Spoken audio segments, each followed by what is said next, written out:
What's up again there, guys? Brian here at 3TR, and welcome to the first episode of People's Questions in my new house, episode 273. We got a actually rather good episode of People's Questions. I had a chance to look through all these questions over the past week while I was, moving, and really like this collection.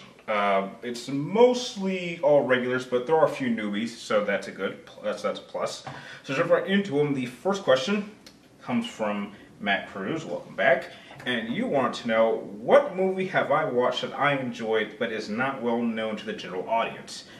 That is a good question. And to answer it, I'll have to go into my private movie collection here. And a movie that is actually not very well known, but I really enjoyed, is actually Nicolas Cage's Wind Talkers. Now, I'm a big World War II fan, but this is probably a World War II war movie that I don't really hear too many people talk about. It pretty much went over the story of how the Navajo were able to use their language in order to decode or to pretty much initiate naval strikes during the invasion of Saipan in the Pacific Front of World War II. People like to really give Nicolas Cage a lot of shit that he's a terrible actor, but he is really, really good in this film. So if you ever get a chance to check it out, I would definitely check out Wind Talkers if you're someone who likes to enjoy war movies or would actually like to see a really good performance from Nicolas Cage. So that's one movie that a lot of people don't really know about, but I really enjoyed it. Next question coming from Michael Belin. He wants to know, what do I think of Telltale's The Walking Dead series? I gotta be honest, I'm not really a fan of Telltale games. I've never actually played any of them. I just don't like their style of game, and I'm openly not really a fan of The Walking Dead. So when you have a series that I don't really enjoy, made from a publisher that makes a type of game that I don't really enjoy, then I can't really give much because I don't really like it. The next question comes from it's Demetrius Puffer, hope I said that right. And he wants to know, have you ever thought about playing any of the Soulsborne games? I've actually never heard of that series. Maybe you can go into a little bit of detail, and if it's something piques my interest, maybe I'll give it a go. The next question comes from Gwyn Justice 04, and he wants to know, has there ever been a favorite type of warrior code in fiction that I always liked? A warrior code in fiction. Well, do oaths count? Because, I'm not sure if the Green Lantern Corps counters. Well, yeah, I guess you could say the Green Lantern Corps are, are warriors. I mean, they're more space cops. But, yeah, I like their oath. In Brightest Day and Blackest Night, how's it go? In Brightest Day and Blackest Night, damn it, give me a second, I know this one. This is Green Lantern here, green favorite color. I gotta know this one. Give me a second. Yes. And brightest day and blackest night, no evil shall escape my sight. For those who worship evils might beware my power. Green Lantern's light. Got it. I don't know why I went blank for a second, but yeah, I guess that would probably be a warrior's code or an oath that I really like that's in fiction, but Next question comes from JesseCom03. You want to know, with Disney announcing that they will never be ending the Star Wars franchise, do you think that we will ever see a Darth Plagueis adaptation? No. Here's why. For those who aren't aware, Darth Plagueis is probably one of the most interesting Sith characters in all of Star Wars. He was Darth Sidious's master. And what he is famous for is being the only Sith to be able to manipulate midi-chlorians. And that word alone really makes it really hard that Disney would ever want to attempt to adapt that kind of storyline. The story of Darth Plagueis is very fascinating, and it does an amazing job going into Palpatine's backstory on how he, became a Sith, and then his training, and then kind of how he turned on Darth Plagueis to become the Dark Lord of the Sith himself. The problem is this. Is that in order to tell the Darth Plagueis story, you have to go back to the prequel era. And Disney has done a really, really good job, or I should say a poor job, of not trying to acknowledge the prequels at all in any capacity. And I think that's very, very disrespectful, because not everyone hated the prequels. I mean, for God's sake, Episode 3 is probably not just my favorite Star Wars movie. It easily fits within my top 10 favorite movies I've ever seen in my life, and top 10 most watched movies I've ever seen in my life. So I'm a prequel fan. Not too fan of Episode 2, but Episode 3 is my favorite. So to want to risk going back into that time period, I think is a little bit too risky, and I don't think that's something that Disney would ever want to try to do. So the chances of seeing a Darth Plagueis adaptation are very, very unlikely. The next question comes from Vena Vaughn, and you want to know, what is the most satisfying or more depressing ending to a fictional series for me? Probably the most satisfying ending that I can think of to a series was probably the ending of Metal Gear Solid 4, which I'm not counting at MGS5 because that's bullshit. But I felt that MGS4 did a phenomenal job at bringing a close to the franchise. That should have been the last Metal Gear. It tied up all loose ends. It pretty much did an amazing job at explaining the entire point of the entire franchise, which the storyline expanded over 70 years, which is incredible. And in my opinion, Metal Gear Solid 4 has the single most important cutscene in the franchise, because it literally explains from Metal Gear Solid 3 to Metal Gear Solid 4 in terms of timeline really what happened throughout the games in a way that it's kind of like Metal Gear Solid for dummies, or those who don't feel like playing all the games. If you really want to understand it in a quick sense, just watch that cutscene and you'll pretty much get the whole point of the Metal Gear Solid franchise. I thought that was just incredible. So I would have to pick the ending of Metal Gear Solid 4, which pretty much ends the entire Metal Gear Solid series. The next question comes from Spill the Spy and his hat. He wants to know, what is the most stupid decision a Sith has ever done? Stupid decision.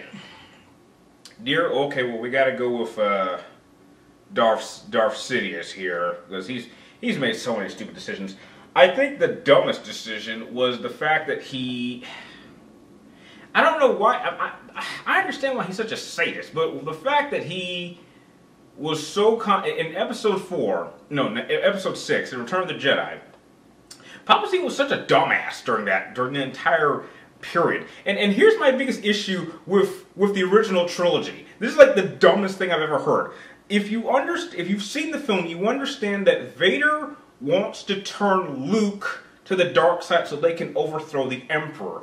And the Emperor wants Luke to kill Vader so he can become his new apprentice. The problem with this whole plan is that Vader and Sidious both know this.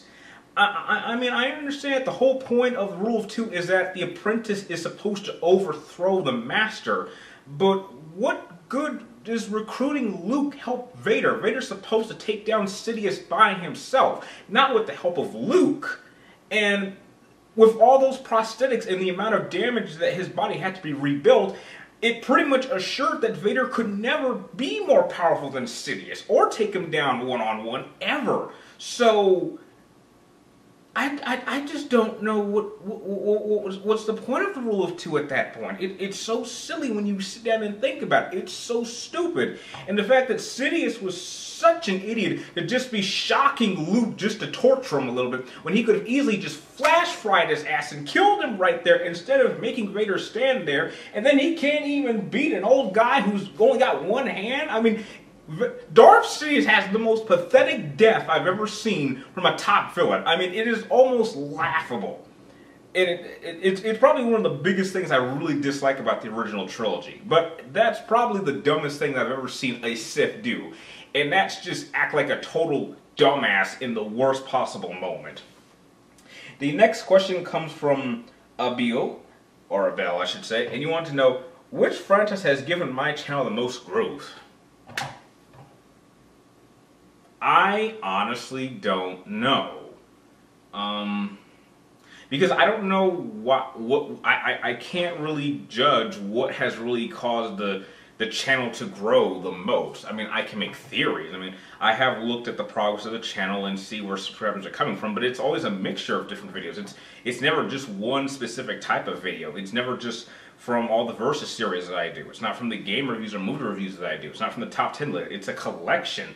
And so I can't really pick one specific franchise that I could say has really helped the channel grow the most. It's all been kind of even throughout multiple franchises. The next question comes from JBet. You want to know, do I think E3 should be open to the general public like a Comic-Con convention?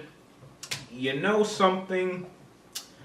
I have a friend that's actually going to E3 this year, and when she gets back, I'm going to really ask her how she feels about that, because to me, E3 was always special. Now, I have actually been to an E3 because I was writing game reviews for a newspaper here in Vegas, and I got permission to go there to represent this newspaper, which was an incredible honor.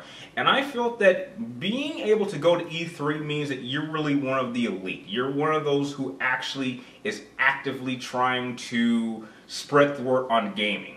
By having it open to the public and being able to just buy your way, then it kind of feels a little bit cluttered. I always felt that if you manage to get to E3, then you have done a great job and it is an honor to go there. But if you can just buy your way in, then it just doesn't feel as special anymore. And that's my biggest concern. I don't know how E3 is going to play out this year with it being the first time that it's open to the general public, but I wouldn't mind if it went back to just being exclusive to those that actually work in the gaming industry, because that is what I've been trying to do for so many years since I got out of college. So I would prefer that it would stay to just people in the gaming industry, but we got to see how this year plays out. The next question comes from Hayuga Blood 881, and you want to know, given Kyle Katarn's abilities in saber combat, if he met Raiden in combat post Metal Gear Solid 4 in a sword fight, who would win? Okay, so I'm guessing that Kyle Katarn cannot use the Force. If we're talking about pure blade skills, probably Raiden. As much of a battle master as Kyle Katarn would be, I don't think he has as much creativity and flexibility as someone like Raiden. You have to remember that physicality also plays a factor, and in that case, I would say Raiden could easily outperform a Jedi. I mean, his is robotic. I mean, this guy can lift multiple Metal Gears and is probably way stronger in a practical sense than most Jedi could be with the Force. And I think that he has a much more creative move set. So, I mean, he can attack with his mouth, he can attack with his foot, he can attack in so many different ways. I think it would catch Kyle Katarn off guard, and I think he'd get cut down pretty quickly. And you have to remember that he does have the ability to Raiden has the ability to slow down time. And that's really not something that many Jedi, especially even Kyle Katarn, could probably defend against. That's a really, really tough ability to deal with. So I think that Raiden, after Metal Gear Solid 4, would definitely beat Kyle Katarn if he was not allowed to use the Force. If he was able to use the Force, that might be a completely different fight. And the last question of the episode comes from Santiago Scarpino. You want to know, which was my favorite moment from my trip to Taiwan? Oh, that's an easy one. It was pretty much every moment that I was with my friend that lives in Taiwan. I was completely honest and blunt with why I was there. I was not in Taiwan because I wanted to go to Taiwan. I made that 7,000-mile trip because I wanted to see her. I had been friends with her for many years now, and after she did something for me last year, that was the moment I decided. I was like, I'm not waiting another year. This year, I am going to come see you. I don't care what country you're in. I don't care if you're in Taiwan or if you're in China or if you're in South Korea. We are going to hang out, and that's exactly what we did. But if I could pick one moment that we had together, I would probably say we were visiting this food market near this lake that we were visiting, which I have a lot of footage for, and I will be uploading a couple of videos pretty much going into detail as for what I did on each of those days I was in Taiwan, as well as what I did on that one particular day, which I do have a lot of footage of her and me in that video together with a couple other friends of hers. But yeah, if I could really just narrow it down, it was pretty much every moment I got to just hang around her. Because that was the whole point of the trip, and I can say that it was definitely worth the trip. And with that, those are all the questions you guys sent for this episode. I'd like to thank you guys for making this episode possible. If you guys have any more questions I'm not going to answer in next week's episode, be sure to type them in the comments down below. Make sure to get them into me before next Wednesday before I start filming this. And like always, I want to thank you guys for watching. You're all awesome, and I will see you next time.